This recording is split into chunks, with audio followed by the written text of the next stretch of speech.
Hey there, Susan Baker here, sharing with you one of the most important and maybe significant videos I've ever done. My kids are around, so we'll see how this goes.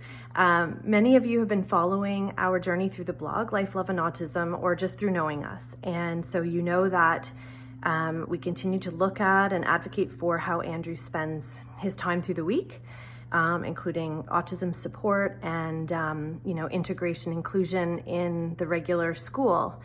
And I've written about this, how we have encountered significant barriers to allowing Andrew access to his preferred method of communication, which is the letterboard.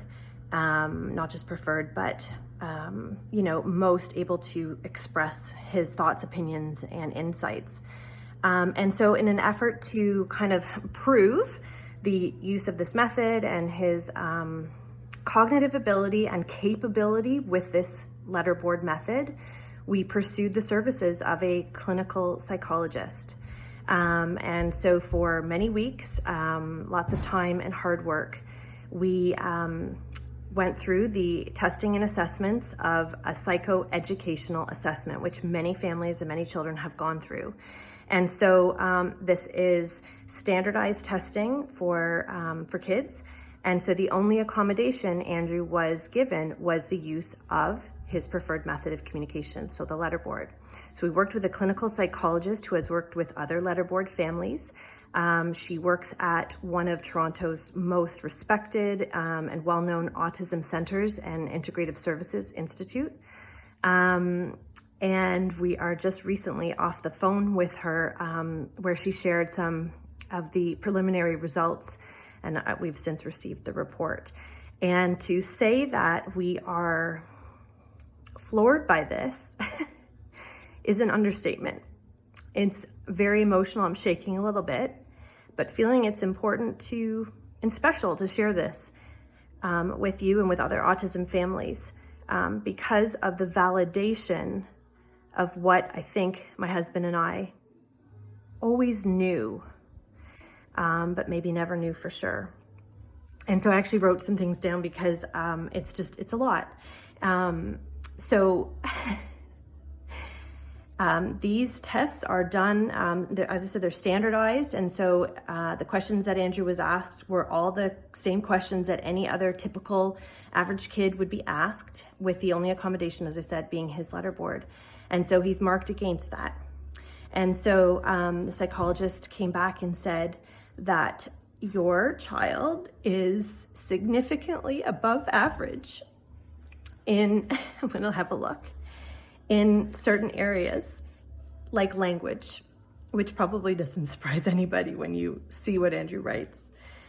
His reasoning and comprehension of the English language is in the very top 99th percentile. His listening comprehension is in the 97th percentile. Can you imagine?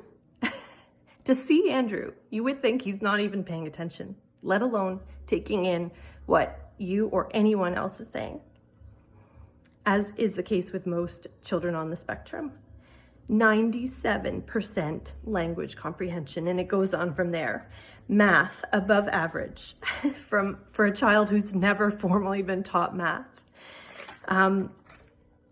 It's quite something. And so we are feeling very emotional about it. And of course, the challenge is that he scores in the area of adaptive functioning, which is the challenge of everyday tasks for him and his body, in the lowest percentile. And so doesn't that just say it all? That's just where we're at.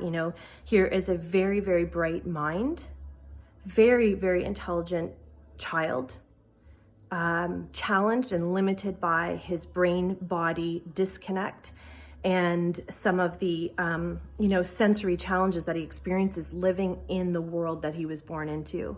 I want to read you what Andrew wrote about this whole process. He says, I have always stated that non-speaking autistics deserve the credit they have been without for their entire lives. Maybe the observation by a skilled and respected professional will give credit where credit is due. And so I say this to all I'm shaking, autism families, which is something someone said to me just years ago when we started the Letterboard method, which is never give up on your child. We didn't teach Andrew to read. We didn't sit with him and teach him the alphabet or teach him math. Never give up on your child and always presume competence. But I have to say that this is the first time in this journey where I feel like I'm at a loss in terms of options. I have spent the last 6 months or so researching where Andrew could go for his next steps in all of the GTA. And so I know what that looks like in the regular school system because we are limited by massive bureaucracy, and not for lack of heart from many of the staff in our public school system, but just limited by rules and bureaucracy. And so my expectation that the Letterboard will get into the school system in the near future for Andrew is pretty low, but I will continue to advocate on behalf of all of our families. When I look at what is available in the private system, we're still looking at needing autism support, needing support. And so having him in systems that are maybe teaching kids up to a grade 4 level, when clearly this child is significantly above average in many areas, but still needing the support. And so we're hearing back that that's likely not a fit for him. And so, in the regular school system, I know what that looks like in high school. I know where our special needs kids go. I know where they land. And in the private system, even if you have money and resources to access those services, I'm seeing that's not quite a fit for Andrew. I can't speak for everybody else. And so I know what you're all thinking. If you build it, right, they will come. I'll get to that. I want to tell you, because everybody thinks, well, what does Andrew say? What does Andrew think about it? Here's what he thinks about it. Because I said to him, where do you want to be? Like, what does this look like, Andrew? What do you want? Because he finds it very difficult to be in the regular system because he's in a class of 30 kids in grade 7. And without his Letterboard method, I mean, how would you feel if you were super bright and you couldn't share that in a class of 30 people in COVID times as well? So he writes, I'd like to be somewhere I can be free, to move and be outside and learn things about life that matter, and write about the things that we all need to hear. I said, like what?